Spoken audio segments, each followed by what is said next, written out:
3, 2, 1.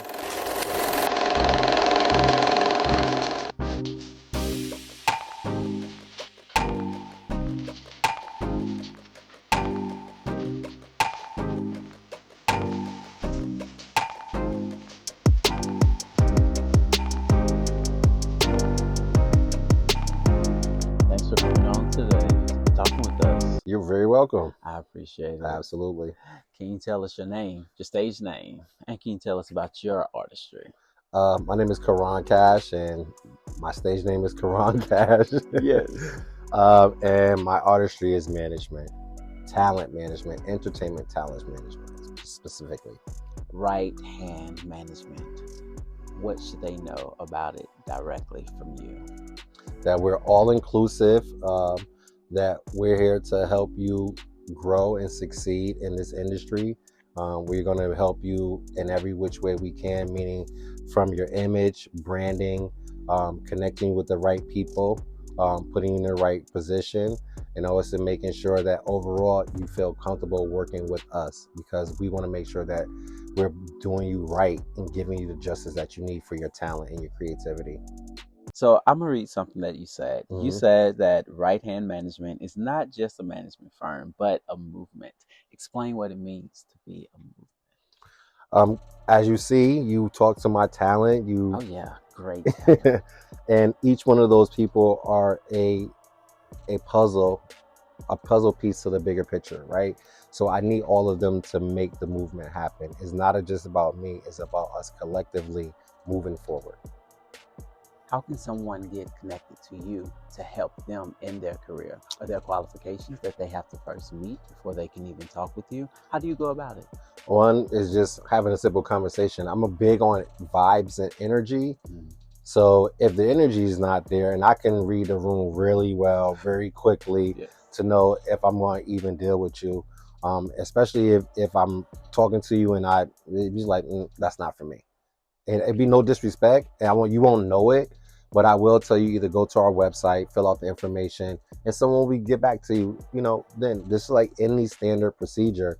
But I also go out and look for talent as well, making sure that they fit what I'm looking for as far as putting them out to the world, because I'm going to put my stamp on it. I'm going to put my name on this. So I got to make sure that you're going to live up to the qualifications of doing certain things for us. Not only promoting us, but promoting yourself, because each person that we represent is representing us, and we representing them. It's like, I don't want you to feel like we're not doing an interview. I want you to do an interview on me too, making sure I'm a good fit for you. Do you have a quota that you want to meet, or a maintenance amount that you want to have on the book? I think I want to stay a boutique management company, because it's more personalization there. It's more home felt. You're not a number, you're actual person. You get to actually call me and talk to me, the person, versus talking to my secretary or my assistant or whatever the case may be. And I want to know the people that I'm working with, making sure that, their head is okay, because mental health is a big issue in this entertainment field. Yeah. It's easy for people to break. So we want to make sure that they're getting the mental health they need, making sure they're taking care of their body, their mind, their soul, and their spirit, and making sure they're good at home. Because if you're not good at home, how can you be good for me? How can I be able to put you in a place where you're supposed to excel and you can't, because you're focused mentally on other things that are tearing you up in the inside? What is the main challenge that you have with being a boutique type of management? Personalities. Would be nice. Personalities. Because you're working with individual people and not always knowing what's in the back of their minds and what they're really dealing with. So trying to figure that out, but still have a roadmap to success for them, is a struggle. Even when you wanted to let someone go, what was the thing that allowed you to keep them? Is it that they were too great or too much of a cow? You know what I mean by cow? Mm-hmm. To let go. What has been a reason that you've kept somebody even when you did not want to? I didn't keep them because I think that you need to go work on yourself first. Okay. Yeah. I'll speak to you just like any other decent human being and just try to figure it out. I mean, I'm not going to sit there and yell at you, talk crap to you. Right. I'm going to be professional as possible, but if we don't have a meeting of the minds, then I have to let you go. Your parents, your friends, and your family, when you came up, what do you feel that they did that really, really helped you now that you kind of go back to ground you as you continue this journey here in Los Angeles? Oh, that's just keeping me grounded. And they don't care about LA, Hollywood. They don't care about none of that. When I get to my grandparents' house, you go in there and get that, what I tell you.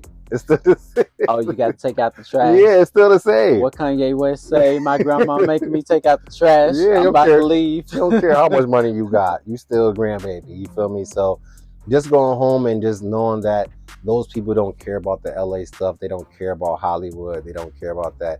When I get home, they just want to just hang out with me for me and not because of who I hang with or things that I've done. Excellent.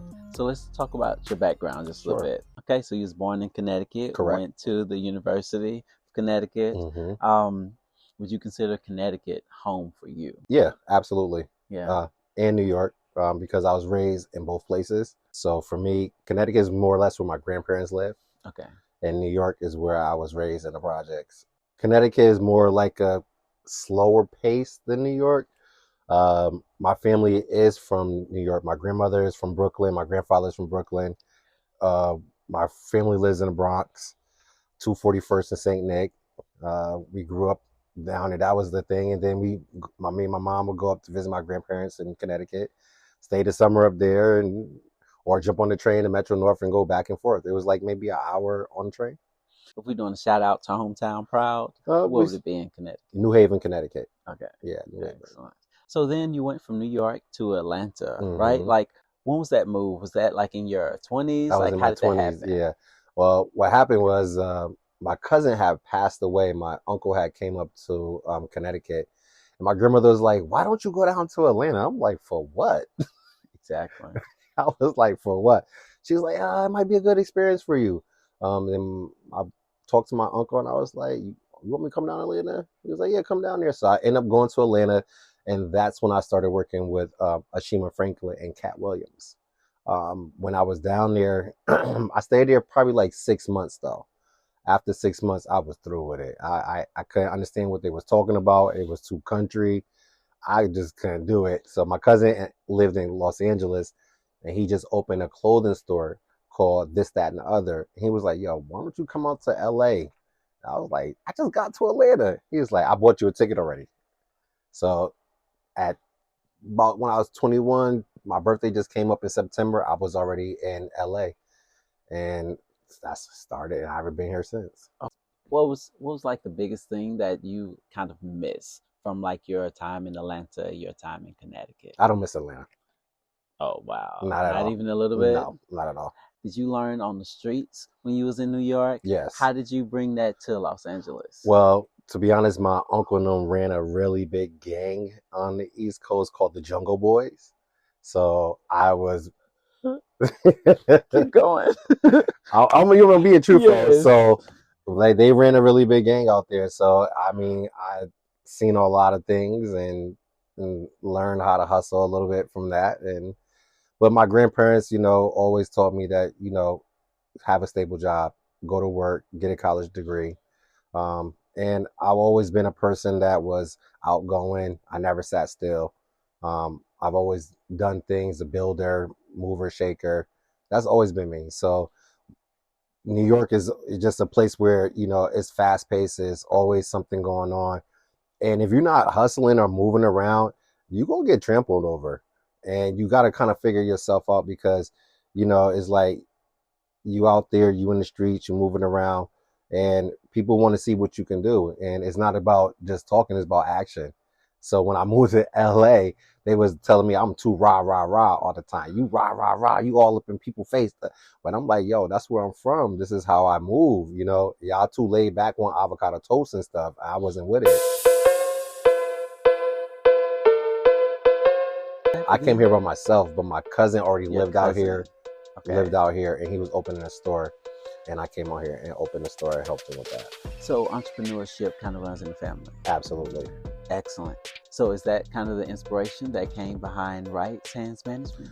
No, what actually was is people kept telling me I was bossy and I need to be a manager. I believe it.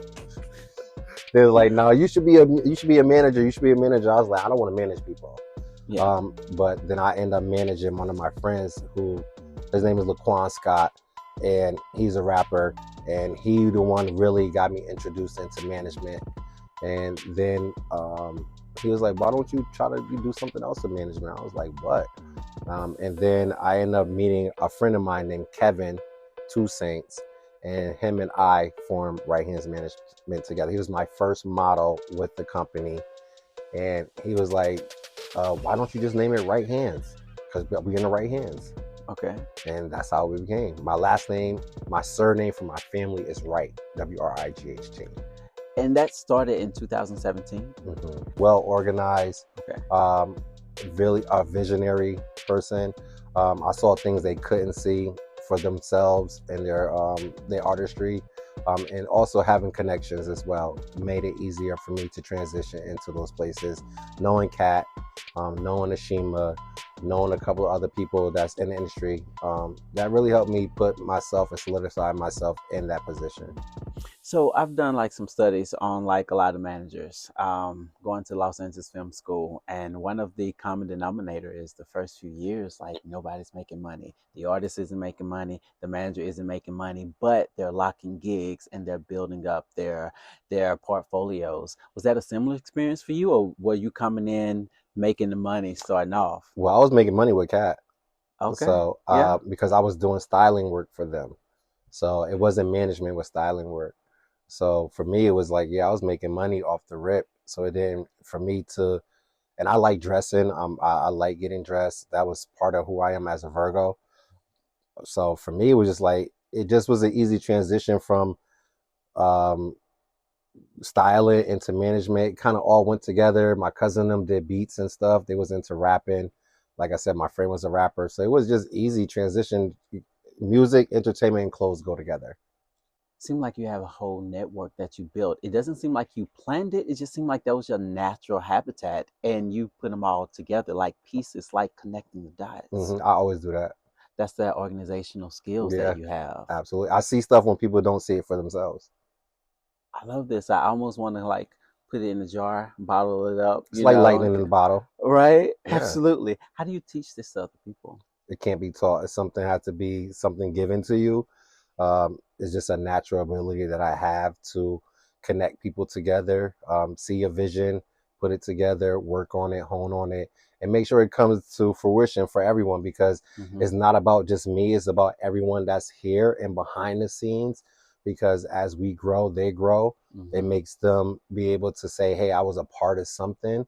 It makes them feel good, and it makes you want to work more to see when you come out with good products and good things. You be like, oh shit, I did this. This was great. Like, I'm in a magazine. Okay, I'm here doing, Anthony's doing Nike. He's got K-Swiss coming up. And so it's like, and be able to work with other great talented people like Austin, who deals with the music side, where I deal with fashion and everything else.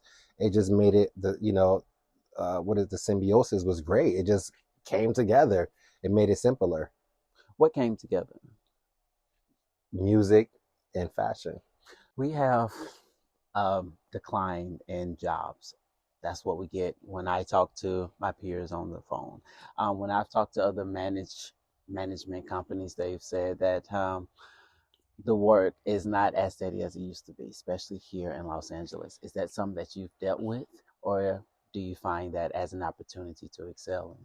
I think it's actually better for boutique people, because they don't have to go searching through a whole conglomerate of people. If we have a smaller roster, they can pick, they can see us. It's easier for us to get in contact with. They don't have to go through so much red tape. So it's easier for them to get a hold of us and be able to use our talent.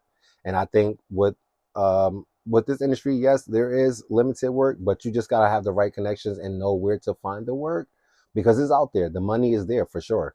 If it's not here, you got to travel, go to Atlanta or New York. You got to be diversified in your portfolio. Excellent. Someone says, hey, I know I'm great. I know I'm a talented singer. I got stats. Do they need to have a built-in audience before they come to you, or will you help build their audience because they're talented? It's a little bit of both. You want someone to have an audience because we want to understand who they are, the demographics, who are they actually singing to, who are they coming out to, who is actually following them, and what is the music like. You could be a great artist but have no followings. You can have a lot of followings and be a crappy artist.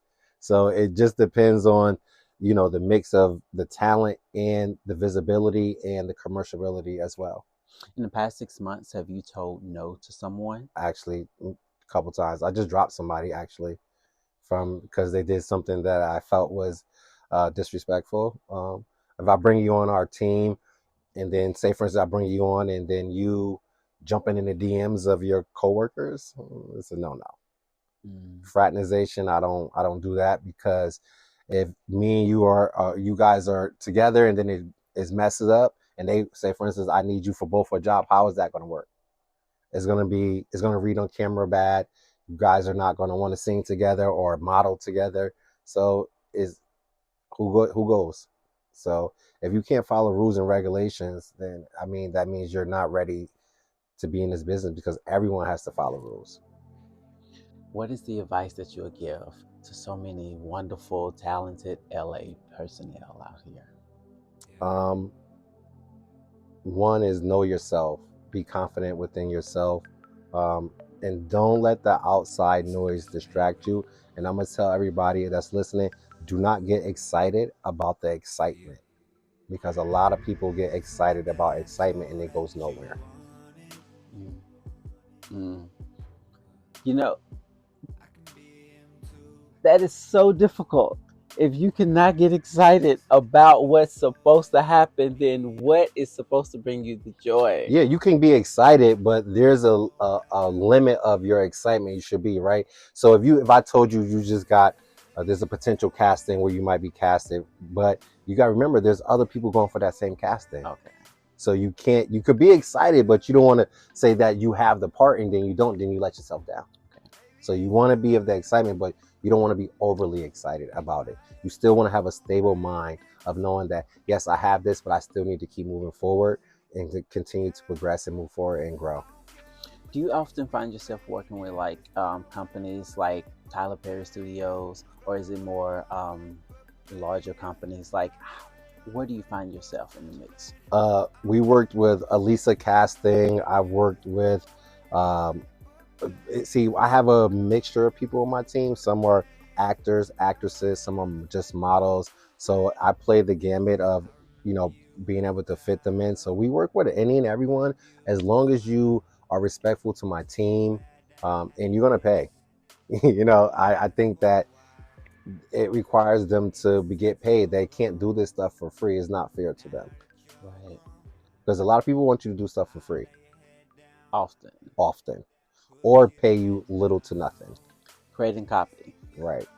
These are not carbon copies. I can't continue to print out these people. They got to get paid. They got bills to pay at home. Why would I just let them go out and make no money? That makes no sense. Would you advise everyone to get an agent or a management team if they are talented here in Los Angeles? I would say yes, that you should interview people and find your home within those management companies, because there's got to be some symmetry there, that you get along with these people, because otherwise it's not going to work. You're just going to be a number. You're not, you might get shelved. Yes. Yeah. Why should they come to Wright Hands Management? Because my name speaks for itself. You're in the right hands. That's it. Wright Hands Management. I'm here to set you up with the right people at the right time. You're always in the right hands with me. I'm going to make sure you're on the right course to success.